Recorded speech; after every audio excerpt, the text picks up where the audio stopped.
Hola, ¿qué tal? Muy buen día. Mi nombre es Julio Dorantes, soy psicólogo de la UAP. Bueno, antes de empezar quisiera explicarles el objetivo, lo que queremos lograr con este taller, que vamos a dividir en dos partes, es obtener herramientas psicológicas sobre todo, para a partir de ahí poder cuidar con calidad y calidez a través del autoconocimiento de nosotros mismos como cuidadores o como cuidados, el establecimiento de una red de apoyo y conocer las necesidades de cuidado a las que nos vamos a enfrentar en nuestra vida diaria. Les explico un poco cómo va a funcionar la dinámica del taller. Yo primero voy a hacer una pequeña exposición de unos minutitos en la que va a haber una parte de explicación, quizá una parte de datos y de profundización sobre el tema, y después les voy a sugerir hacer una actividad en donde van a realizar algunos ejercicios. En ese momento yo les voy a comentar o les voy a pedir de favor que para realizar el ejercicio pueden hacer una pausa en el video, realizar sus actividades y después retomar el video desde donde los dejaron, y así nos vamos a estar manejando aproximadamente 3 actividades por cada vez que nos veamos. Y bueno, antes de empezar, ya me venía empezando, primero tenemos que definir qué es la adultez mayor. Y bueno, la adultez mayor o la vejez, como se le llamaba anteriormente, es considerada como la última etapa de la vida. Esta abarca desde los 60 años en los países en desarrollo o desde los 65 en países desarrollados hasta la muerte. Esta edad se asocia a la jubilación. La jubilación en los países en desarrollo es diferente a la de los países desarrollados y se considera que entras a esta etapa porque es la que los gobiernos han considerado esta edad para la jubilación. Por otra parte, el envejecimiento es un proceso que es absolutamente natural, es gradual, es decir, sucede poco a poco, es continuo e irreversible de cambios a través del tiempo. Es decir, no podemos regresar a etapas anteriores y sucede a nivel biológico, psicológico y social. Y el tipo de envejecimiento que tiene cada uno es determinada por la historia, la cultura, las condiciones socioeconómicas de los grupos y las personas. Es decir, cada quien envejece, tiene un envejecimiento diferente según el lugar y la cultura en la que se encuentre. El envejecimiento, según diversos autores, comienza, algunos dicen que después de los 30 años, cuando termina el desarrollo, o desde el envejecimiento, porque nuestras células están en constante cambio, ellas mismas envejecen y mueren. Entonces, primero hacemos esta definición. La vejez es una etapa que comienza a partir de los 60 y el envejecimiento es el proceso que nos lleva finalmente a la vejez. Y todavía esto nos lleva a una pregunta. Entonces, si no hay una entrada de lleno, que se nos abra la puerta y nos digan bienvenido a la adultez mayor, entonces, ¿cómo sabré cuándo llegué a la adultez mayor?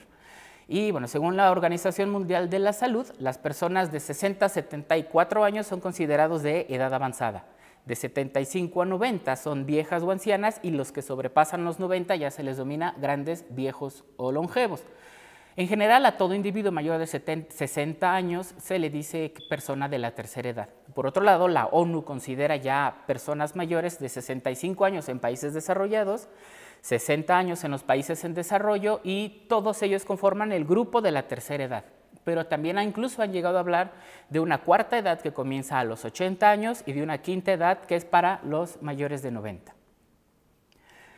Y bueno, ya entrando en cuestiones de cuidado, podemos ver aquí, por ejemplo, debemos hacer una anotación que en la cuestión de los cuidados, las mujeres aportan el 76.4% del tiempo que se requiere en un hogar para cuidar. En cuestión de cuidados generales, las mujeres ocupan 39 horas a la semana frente a solamente 13 de los hombres. También en cuestión de números, de cada 100 personas, 95 personas que cuidan suelen ser mujeres frente solamente a 5 varones. Entonces, esto nos lleva a que parece ser que la cuestión del cuidado es una cuestión natural. ¿Cuántas veces no hemos escuchado eso es de niñas o eso es de mujeres, ¿no? Cuestiones como la intimidad, la vulnerabilidad, el mostrar nuestras emociones, el pedir o dar ayuda o incluso el dar de comer a otras personas que no sean, por ejemplo, nuestros hijos menores o nuestros sobrinos, o el hecho de cuidar de ellos,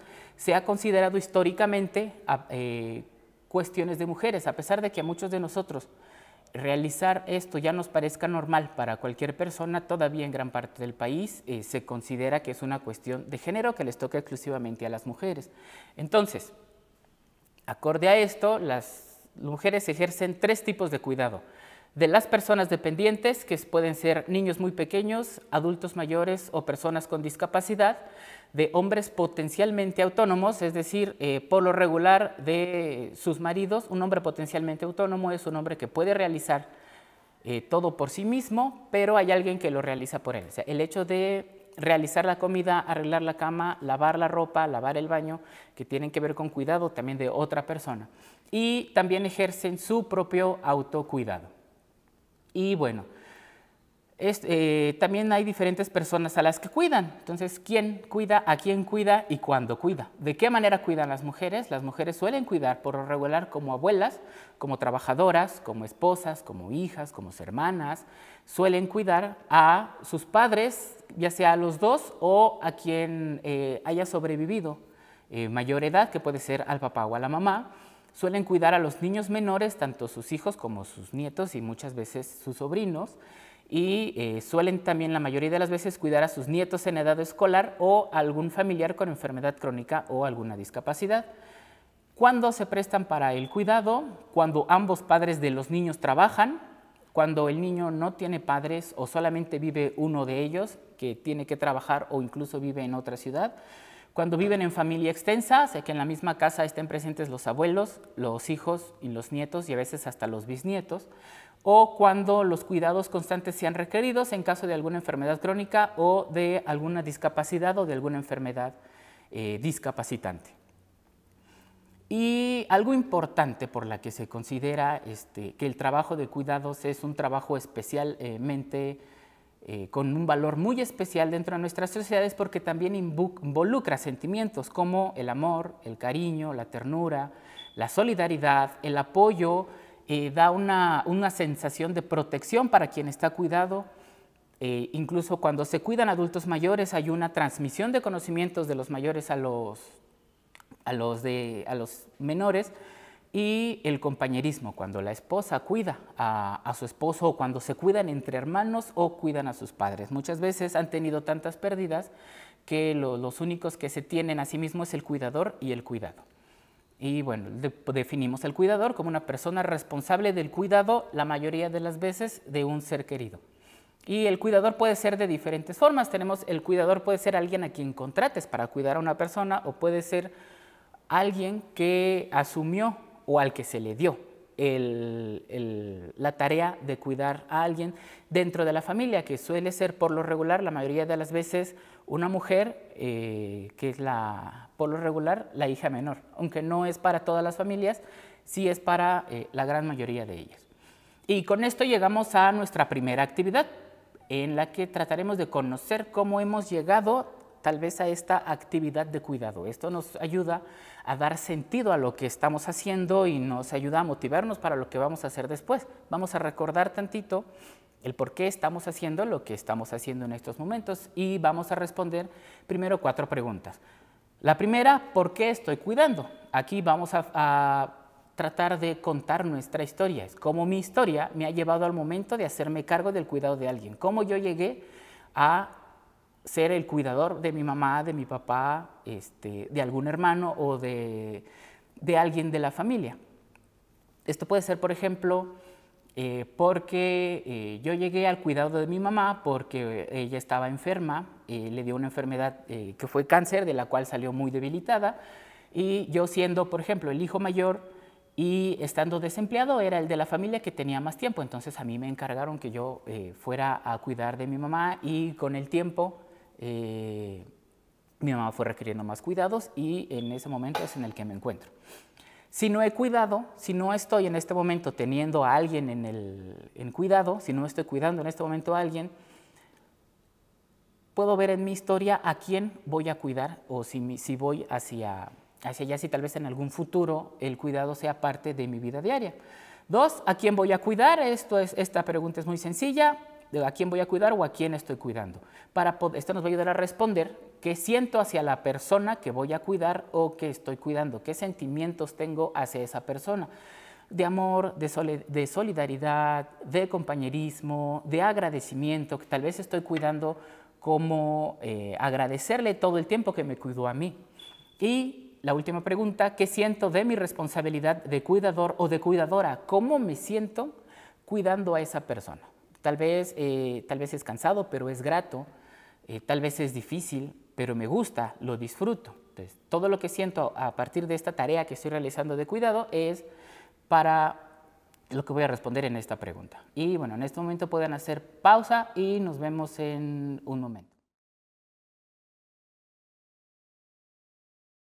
Y bueno, bienvenidos de regreso. Ahora vamos a hablar de la red social de apoyo. ¿Y qué es una red social de apoyo? Una red social es un conjunto de relaciones que integran a una persona con su entorno social o con personas con las que establecen vínculos solidarios y de comunicación para resolver necesidades específicas. Es decir, la gente con la que nos llevamos y que nos puede ayudar en caso de que necesitemos algo, en una emergencia o en alguna situación de la vida diaria. ¿Qué nos brinda esta red de apoyo? Nos brinda compañía, guía y ayuda, ya sea de material o de servicios. ¿Quiénes componen esta red de apoyo? Familia, amigos, personas de nuestro trabajo, de la escuela y de la comunidad.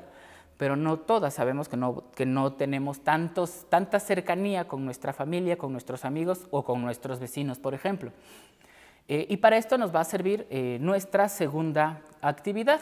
Lo primero que vamos a hacer es anotar 20 contactos frecuentes que sean significativos en nuestra vida y que tengamos contacto con ellos por lo menos una vez al mes. Después de que ya tenemos nuestra lista de contactos, vamos a identificar cuántos anotamos y vamos a dividirlo en dos grupos, en familia y en amigos. Y de estos dos grupos vamos a resaltar nuestros confidentes. De estos confidentes es la que va a salir nuestra red de apoyo. Ellos van a ser los que se pueden comunicar entre sí en caso de que nos ocurra alguna emergencia o necesitemos algo o necesitemos de su ayuda. Para resolver esto podemos responder dos preguntas también para irlos acomodando como del más importante hacia el también importante, pero de los que serían después. Primero, vamos a responder la primera pregunta. Si sufriera hoy un accidente, ¿a quién quisiera que llamen primero? Esa persona a quien yo quisiera que llamen primero para que se haga cargo de mi situación es la que voy a colocar en primer lugar. Puede ser, por ejemplo, mi mamá, mi papá, mi pareja o alguno de mis hijos. Después, en caso de que esa persona no esté disponible, ¿a quién quisiera que llamen? En caso de que le llamen a mi hijo, por ejemplo, y mi hijo no conteste o no esté disponible o esté lejos y no pueda llegar en mi auxilio, ¿cuál es la segunda opción? Y después vamos a responder la misma pregunta hasta terminar todos nuestros confidentes. En caso de que esa persona no esté disponible, ¿a quién van a llamar? Si no, ¿a quién van a llamar? Si no, ¿a quién van a llamar? Y después vamos a hacer exactamente lo mismo, anotar los 20 contactos frecuentes, dividirlos en familia y amigos, responder las dos preguntas del caso de emergencia, pero con los contactos de la persona a quien cuido. Porque en el caso de una persona adulto mayor con cuidador, casi siempre andan juntas. Entonces, si ocurre algún accidente, es probable que le ocurra a las dos personas juntas o puede haber algún momento en el que yo como cuidador esté haciendo algo que no pueda yo acudir en ese auxilio. Es importante que también la persona que yo cuido tenga sus propios contactos de importancia para las emergencias. Y por último, hay que elaborar un directorio con los datos de contacto de cada persona en el orden en el que nosotros decidimos y anexar el de los servicios, como es el de los médicos, el de los especialistas, el de las enfermeras, contacto de emergencias, quizá el psiquiatra, el psicólogo, el gerontólogo o el geriatra, y a todas las personas a las que se les pueda llamar, incluso el teléfono de la farmacia a donde acude la persona mayor. Y bueno, este momento es también para hacer una pausa en el video y nos vemos de nuevo en unos minutitos.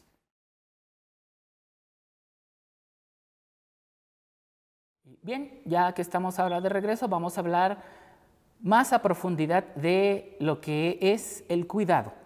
Y bueno, los cuidados son las tareas que todos necesitamos para obtener o regenerar nuestro bienestar diario, tanto si podemos hacerlo por nosotros y nosotras mismas, que sería el autocuidado, o si por alguna razón otra persona las necesita hacer en nuestro lugar. O sea, el cuidado nos sirve para mantenernos bien en nuestra vida diaria.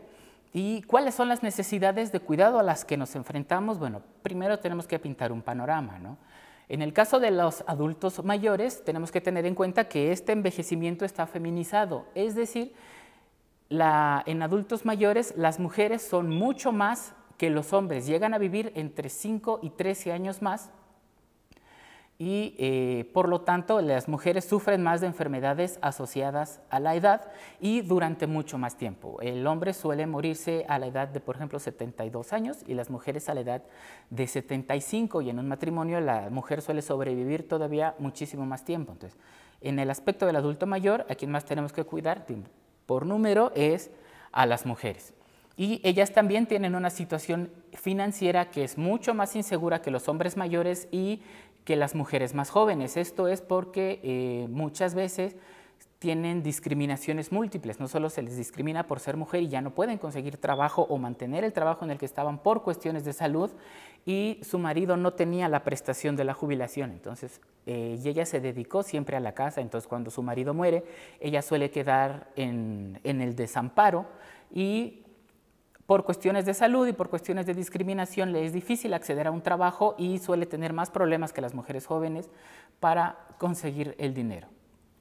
Y bueno, además de esto, también tenemos que cuidarlas en cuestiones de salud, y tenemos los problemas de salud más comunes en México, son la hipertensión, la diabetes y el colesterol alto dentro de los problemas médicos, y la depresión, la demencia y el deterioro cognitivo dentro de las cuestiones psicológicas. No nos vamos a profundizar mucho en estos en este momento, porque queremos pintar cuál va a ser el panorama de cuidados a los que nosotros nos vamos a enfrentar en nuestra vida diaria más cercana. Y esto nos lleva a nuestra actividad 3. Vamos a elaborar una guía de cuidados cercanos para enfermedades de nuestras personas a las que cuidamos. Como primer paso, vamos a anotar los datos generales de la persona a quien yo voy a cuidar. Tienen que ver mucho cuestiones como la edad y el género y qué relación tiene con nosotros. Después vamos a hacer una lista de los padecimientos que ya tiene, de los que ya tuvo o los que es probable que tenga según sus antecedentes familiares. Por ejemplo, si en este momento sufre de diabetes e hipertensión, se coloca en los padecimientos actuales, enfermedades actuales, diabetes y depresión. Y si hace algunos años sufrió cáncer de mama y ya lo sobrevivió, se pone padecimientos que tuvo, cáncer de mama, y según sus antecedentes familiares es probable que sufra, por ejemplo, de divertículos en el intestino. Se pone antecedentes familiares, los divertículos en el intestino. Después vamos a hacer lo mismo, pero conmigo como cuidador. ¿Qué padecimientos tengo, qué padecimientos tuve y qué padecimientos es probable que tenga según mis antecedentes familiares? Y por último, vamos a elaborar una lista en forma de tabla de los medicamentos que toman, que incluya fecha de inicio, fecha de término, dosis y horarios, de manera que cualquier persona al verla sepa si ya se los tomaron o no. Esto nos va a ayudar a que si alguna persona nos ayuda en algún momento a darle el medicamento a nuestra persona, sepa en qué horario se las tomó y si ya se las tomó, y de esta manera no repetiremos dosis ocasionando algún accidente. Aquí hay un ejemplo de una semana en la que nuestro cuidado toma metformina, que es para la diabetes, losartán, usualmente recomendado para la presión, y clorfenamina, que es para la alergia o alguna gripa por ahí. Y bueno, vemos que está, por ejemplo, la metformina se toma 2 veces diarias. El día lunes se la tomó a las 9 de la mañana y a las 9 de la noche. Esto indica que se las está tomando a la hora que es y el número de dosis que es. La losartán se la tomó junto con la metformina a las 9 y la clorfenamina, si damos cuenta, tiene 3 horarios diferentes de las antiguas. Y como esta no es permanente, no es una medicina que se la vayamos a dar todo el tiempo, sino solamente 4 veces, está marcado los primeros 4 días y el último día está cancelado porque es el día en el que termina su tratamiento. Y bueno, en este momento podemos dar pausa a nuestro video y nos vemos de nuevo en unos minutitos. Y bien, bienvenidos de nuevo. Para finalizar vamos a recapitular. Ya sabemos de dónde venimos cuando hicimos nuestra historia de por qué estoy cuidando o por qué voy a cuidar. Ya sabemos de quién nos podemos apoyar, cuál es nuestra red de apoyo, la gente con la que podemos contar en caso de que necesitemos de su ayuda, y ya sabemos principalmente qué debemos prevenir o de qué nos vamos a cuidar.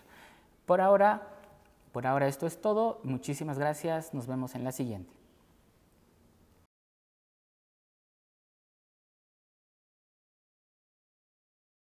Hacemos lo imposible. Ayuntamiento de Puebla, ciudad incluyente.